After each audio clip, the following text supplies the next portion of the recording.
ہمارے YouTube channel Hasnain رضا net work کو subscribe کریں، لائک اور شیئر کرنا نہ بھولیں۔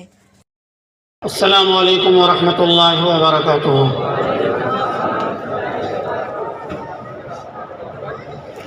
الحمد للہ رب العالمین والعاقبۃ للمتقین، والصلاة والسلام علی من کان نبیا وآدم بین الماء والطین، وعلی آلہ واصحابہ اجمعین، اما بعد، فاعوذ باللہ من الشیطان الرجیم، بسم اللہ الرحمن الرحیم۔ لقد کان لکم فی رسول اللہ اسوۃ حسنہ، صدق اللہ مولانا العظیم وصدق رسولہ النبی الکریم، ونحن علی ذلک لمن الشاہدین والشاکرین، والحمد للہ رب العالمین۔ اللہ کی سرتاب قدم شان ہے یہ، انسان نہیں انسان و انسان ہے یہ۔ قرآن تو ایمان بتاتا ہے انہیں، قرآن تو ایمان بتاتا ہے انہیں، ایمان یہ کہتا ہے میری جان ہے یہ۔ لی خمسۃ نطفی بہا حق الوباء الحاکمہ، المصطفیٰ والمرتضیٰ وابنہما والفاطمہ۔ بعد توحید کے متوالوں، شمع رسالت کے پروانوں، غوث و خواجہ و رضا ازہری سرکار کے دیوانوں، آئیے سب سے پہلے بارگاہ رسالت مآب میں جھوم جھوم کر درود پاک کا تحفہ پیش کریں، پڑھے بابا سے بولیں اللہم صلی علی سیدنا مولانا محمد بارک وسلم، صلاۃ و سلام علیک یا سیدی یا حبیبی یا رسول اللہ صلی اللہ تعالی علیہ وسلم۔ قطع کے دو شعر پیش خدمت ملاحظہ فرمائے۔ طریق مصطفیٰ کو چھوڑنا ہے وجہ بربادی، طریق مصطفیٰ کو چھوڑنا ہے وجہ بربادی، اسی سے ہوئی ہے قوم آج بے اقتدار اپنی، اور ہمیں کرنی ہے شہنشاہ بطحا کی رضا جوئی، ہمیں کرنی ہے شہنشاہ بطحا کی رضا جوئی، وہ اپنے ہو گئے تو رحمت پروردگار اپنی۔ حضرات، اللہ تبارک و تعالیٰ نے ہمیں انسان بنایا، کہیے سبحان اللہ۔ اللہ کی قدرت وہ قادر مطلق ہے، اگر اللہ تبارک و تعالیٰ چاہتا ہمیں اور آپ کو بندر بنا دیتا، اگر اللہ تعالیٰ چاہتا مچھر بنا دیتا، اگر اللہ تبارک و تعالیٰ چاہتا پاک جانور نہ بنا کر ناپاک جانور بنا دیتا، اگر اللہ تبارک و تعالیٰ چاہتا تو ہمیں کیا سے کیا بنا دیتا، لیکن اللہ تبارک و تعالیٰ کا احسان عظیم ہے کہ اللہ تبارک و تعالیٰ نے ہمیں انسان بنایا۔ انسان بنانے کے بعد اگر اللہ تبارک و تعالیٰ چاہتا تو ہمیں حضرت عیسیٰ روح اللہ کی امت میں پیدا فرما دیتا، کوئی تعجب کی بات نہیں تھی، کوئی بڑی بات نہیں تھی۔ اگر اللہ تبارک و تعالیٰ چاہتا تو ہمیں انسان بنانے کے بعد حضرت موسیٰ کلیم اللہ کی امت میں پیدا فرما دیتا۔ اگر اللہ تبارک و تعالیٰ چاہتا تو کم و بیش 1,24,000 انبیاء کرام اس دنیا میں تشریف لائے۔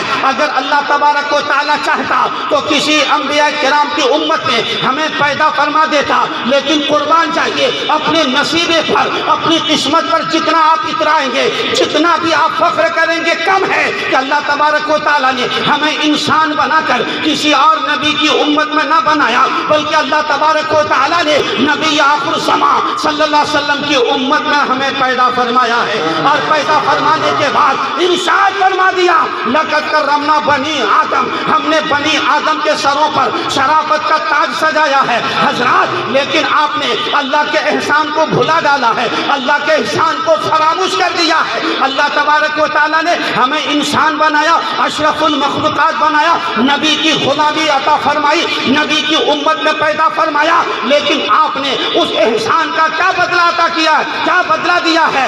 آپ کو انسان بنایا، اس کا بدلہ آپ نہ دے سکتے ہیں، نہ آپ نے دیا ہے۔ اللہ تبارک و تعالیٰ نے آپ کو ہر عہدے سے نوازا، لیکن آپ نے کچھ اس کا بدلہ نہیں دیا ہے۔ اللہ تبارک و تعالیٰ کے احسان احسانات کو لوگوں نے بھلا دیا ہے۔ اگر اللہ تبارک و تعالیٰ کے احسانات کو یاد کیا ہوتا، اگر اللہ تبارک و تعالیٰ کا کتنا بڑا احسان ہے، اگر اس بات کا ہمیں اور لوگوں کو احساس ہوتا تو اللہ کی عزت کی قسم کوئی بے نمازی نہیں ہوتا، کوئی شرابی نہیں ہوتا، کوئی زانی نہیں ہوتا، کوئی پاپی نہیں ہوتا۔ اگر اللہ تعالیٰ کے احسانات کا احساس ہوتا تو اپنے چہرے سے داڑھی کو منڈوا کر کوئی گٹر میں نہیں ڈالتا، دور والا ہو جاتا۔ لیکن اللہ تبارک و تعالیٰ کے احسانات کو نوجوانوں نے تو بھلایا ہے، ہمارے بزرگ چچاؤں نے بھلا دیا۔ میں بارہا کہتا ہوں، جذبات کے میدان سے نکل کر آپ کو عمل کے میدان میں آنا ہوگا، تب تمہیں کامیابی ملے گی۔ لیکن تم چاہتے ہو چہرے میں داڑھی تمہاری نہیں، کامیابی تم چاہتے ہو، حلال تم نہیں کھاتے، کامیابی تم چاہتے ہو، نماز تم نہیں پڑھتے، کامیابی تم چاہتے ہو، روزہ تم نہیں رکھتے۔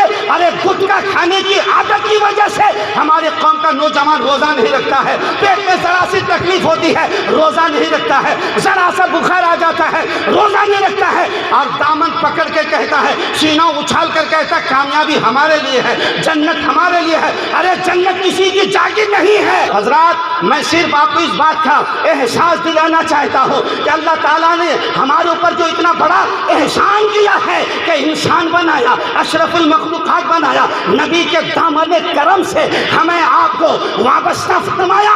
آپ نے کیا کیا ہے؟ آپ کو نماز ادا نہیں کرتے، ارے ہم اس نبی کے کلمہ پڑھنے والے ہیں، ہم اس نبی کے چاہنے والے ہیں، ہم اس نبی کے دیوانے ہیں، ہم اس نبی کے ماننے والے ہیں کہ جس نبی نے ہمارے لیے راتوں رات رویا ہے، راتوں رات ہمارے لیے مغفرت کی دعائیں فرمائی ہے۔ اللہ اکبر۔ آپ کیا کر رہے ہیں؟ اگر جنت میں جانا ہو تو جنت تمہاری جاگیر نہیں ہے، اگر جانا ہے تو نماز تمہیں پڑھنا ہوگی، اگر جانا ہے تو سچ تمہیں بولنا پڑے گا، اگر جانا ہے تو روزہ تمہیں رکھنا پڑے گا، اگر جانا ہے تو بد مذہبوں کی صحبت سے تمہیں بچنا پڑے گا، ورنہ تم کبھی جنت میں نہیں جا سکتے، تمہیں جنت کی خوشبو بھی نہیں ملے گی۔ اگر بے نمازی مر جائے وہ جنت کی خوشبو سے محروم رہے گا، اگر بے روزہ دار مر جائے جنت کی خوشبو سے محروم رہے گا، اگر بد مذہبوں کی صحبت میں بیٹھنے والا، خاص کر کے اس پرفتن دور میں صلح کلیت کی صحبت میں بیٹھنے والا اگر مر جائے تو جنت تو کیا، جنت کی خوشبو بھی نہیں پا سکتا ہے۔ اس لیے اگر جنت میں جانا ہو، اگر جنت کی خوشبو سے اپنے آپ کو معطر کرنا ہو تو بچو ان ظالموں سے، بچو ان منافقوں سے، بچو ان غداروں سے، بچو ان صلح کلیوں سے، بچو۔ ارے جس طرح دین کے دنیا کے غدار سے بچنا ضروری ہے، اسی طرح دین کے غداروں سے بچنا ضروری ہے، ورنہ اگر جس طرح وہ برباد ہو جائے گا، ارے وہ تو پہلے ہی برباد تھا، تم اپنے آپ کو کیوں برباد کر رہے ہو؟ اس لیے اپنے آپ پر ترس کھاؤ۔ اگر اپنے آپ کو جہنم کی آگ سے بچانا ہے تو ان کو اپنے سے بچاؤ اور ان سے اپنے آپ کو بچاؤ۔ درود پاک پڑھیے محبت کے ساتھ۔ اللہم صلی علی سیدنا مولانا محمد بارک وسلم، صلاۃ و سلام علیک یا رسول اللہ۔ حضرات، یہ رات جو ہے دنیاوی اعتبار سے آج کے ماحول اور غیروں کی مغربی تہذیب و تمدن کے اعتبار سے یہ عیاشی کی رات ہے، شراب نوشی کی رات ان کے اعتبار سے، لیکن الحمدللہ فخر ہے ہمیں کمیٹی والوں پر، آپ لوگوں پر، پورے کالونی والوں پر۔ اس رات کی نسبت جب غوث الورا کی طرف ہو گئی ہے، اب یہ عیاشی کی رات نہیں بلکہ رحمت والی رات ہو گئی ہے، برکت والی رات ہو گئی ہے۔ اب ہم دنیاوی اعتبار سے یہ عیاشی کی رات میں نہیں بلکہ اللہ کی رحمت والی رات میں بیٹھے ہیں، غوث الورا کے سائے میں بیٹھے ہیں، غوث الورا کے دامن کرم میں بیٹھے ہیں۔ اللہ اکبر۔ حضرات، آج یہ وہی رات ہے کہ جو سال بھر شراب نہیں پیا ہے آج ہی کی رات میں وہ شرابی بن جاتا ہے، جو سال بھر چرس نہیں پیا ہے آج ہی کی رات میں وہ چرسی بن جاتا ہے۔ آج ہی کی وہ رات ہے کہ جس میں مسلمانوں کا ایمان بک جاتا ہے، ایمان کو خرید لیا جاتا ہے۔ ارے غیر تو یہی چاہتے ہیں کہ مسلمان کس طرح سے برباد ہو جائے۔ ابھی آپ نے سنا کہ صحابہ کرام کے ایمان کو برباد کرنے کے لیے کیسے کیسے حربے استعمال کیے جاتے تھے، بس وہی ہو بہو تو کافی اسی طرح حربہ استعمال کیا جاتا ہے، کبھی عریانیت کے نام پر، کبھی شراب نوشی کے نام پر، کبھی کس چیز کے نام پر، کبھی کس چیز کے نام پر۔ اس لیے حضرات ہوشیار رہنے کی ضرورت ہے، اس لیے کہ اللہ تعالیٰ نے ہمیں بندر اور کتا اور بے عقل نہیں بنایا، بلکہ اللہ تبارک و تعالیٰ نے ہمیں انسان اشرف المخلوقات، ہمارے اندر سوچنے کی صلاحیت رکھی ہے، سمجھنے کی صلاحیت رکھی ہے، بصارت رکھی ہے، سماعت رکھی ہے، ہمیں عقل سلیم عطا فرمائی ہے۔ اس لیے اللہ تبارک و تعالیٰ کی بارگاہ میں دعائیں کرتے رہو، اے اللہ جس طرح تو نے ہمیں اشرف المخلوقات بنایا ہے، اسی طرح تیرا جو سب سے اشرف کام ہے ہمیں اس کام کرنے کی توفیق عطا فرما۔ تو نماز اشرف کام ہے، روزہ ہے، زکوٰۃ ہے، حج ہے، عمرہ ہے۔ اس لیے حضرات ان باتوں کو کرو، نمازیں ادا کرو۔ آج لوگ نماز نہیں پڑھتے، روزہ نہیں رکھتے، زکوٰۃ نہیں دیتے، آج تو کیا کہتے ہیں نماز، بہت سارے لوگ ہم میں سے بہت سارے جو بنا میں سنی ہیں نماز نہیں پڑھتا، اور بہت سارے لوگ نماز کے نام پر نماز کی آڑ لے کر ایمان کو برباد کر رہا ہے۔ تو یاد رکھنا، نماز اگر پڑھنے لگنا تو برباد مت کر دینا کہ کسی کے آڑ میں آ کر نمازی بن جاؤ اور بے ایمان بن جاؤ، پھر کوئی فائدہ نہیں ہے۔ اگر نمازی بننا تو اہل ایمان بن کے رہنا، ایمان کی حفاظت کرنا۔ اگر نمازی بننا تو بدعقیدہ مت بننا، اگر نمازی بننا تو صلح کلی نہ بننا، ورنہ پھر تو صلح کلی بننے سے بہتر تو وہی تھا جو پہلے تمہاری زندگی تھی۔ میں یہ نہیں کہتا نعوذ باللہ نماز مت پڑھو، بلکہ ایمان کی حفاظت پہلے ضروری ہے۔ آج بہت سارے لوگ ہمارے پر علماء سنت پر الزام لگا دیتے ہیں یہ نماز کی باتیں نہیں کرتے۔ الحمدللہ ہم نماز کی باتیں کرتے ہیں، لیکن فرق یہ ہے کہ تم صرف نماز پڑھنے کی بات کرتا ہے اور ہم جو ہے پڑھنے کے ساتھ ساتھ بچانے کی بات کرتے ہیں کہ پڑھیں گے تو صحیح، لیکن کس کے پیچھے پڑھیں گے؟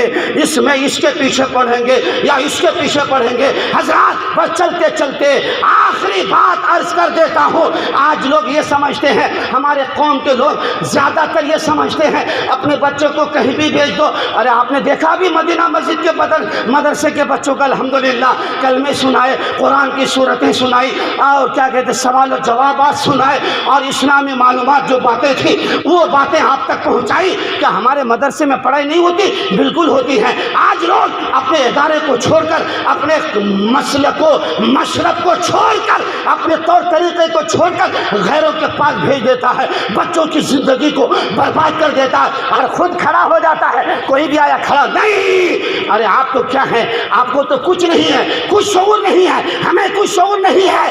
ارے وقت کے مجدد ہیں، کون ہیں؟ حضرت امام محمد بن سیرین رضی اللہ تعالیٰ عنہ وقت کے بڑے جید جلیل القدر امام ہیں۔ ان کے پاس دو رافضی آ جاتا ہے۔ کون؟ رافضی، جو صحابہ کا دشمن ہے۔ وہ آیا، قرآن پڑھنے لگا۔ حضرت امام محمد بن سیرین نے فرمایا میں قرآن نہیں سنتا۔ آپ پھر حدیث مصطفیٰ سنانے لگا۔ رافضی علماء جو تھے، آپ نے فرمایا میں حدیث مصطفیٰ بھی نہیں سنتا۔ وہ رافضی مولانا کہنے لگا ارے کیسی بات ہے، تم قرآن نہیں سننا چاہتے، حدیث مصطفیٰ نہیں سننا چاہتے؟ آپ نے فرمایا تھا اے سنو، میں قرآن سننا چاہتا ہوں، میں حدیث مصطفیٰ سننا چاہتا ہوں، لیکن تمہاری زبان سے نہیں سننا چاہتا، تمہاری زبان سے نہیں۔ ارے میں قرآن سنوں گا تو غوث و خواجہ کی زبان سے سنوں گا۔ اسی طرح اگر تمہارے پاس کوئی دین سمجھنے یا سمجھانے آئے تو تم بھی کہہ دینا ہم تمہارے علماء کا دین نہیں، ہم تو اعلیٰ حضرت کا طریقہ سنیں گے، غوث و خواجہ وہ رضا کا طریقہ سنیں گے۔ اور اگر صلح کلیت کو مات دینا ہو تو کہہ دینا ہم تمہاری نہیں، تاج الشریعہ کی سنیں گے، ہم تاج الشریعہ کی سنیں گے۔ نعرہ رسالت، جشن غوث الورا، مسلک اعلیٰ حضرت، علماء اہل سنت، بستی بستی قریہ قریہ، بستی بستی قریہ قریہ، بستی بستی قریہ قریہ، حضور قائد ملت، نعرہ تکبیر، نعرہ رسالت۔ حضرات چلتے چلتے میں عرض کروں گا آپ کی خدمت میں، اپنے ایمان کو خدا کے واسطے بچا کے رکھنا، نماز پڑھنا، لیکن بندی کے پیچھے نہیں، بندے کے پیچھے پڑھنا، اس لیے تمہارے نماز کی بھی حفاظت ہو جائے گی۔ اللہ تبارک و تعالی ہمیں قید سنت سے زیادہ عمل کی توفیق عطا فرمائے۔ استغفر ربی من کل ذنب واتوب الیہ، وما علینا الا البلاغ المبین۔ السلام علیکم۔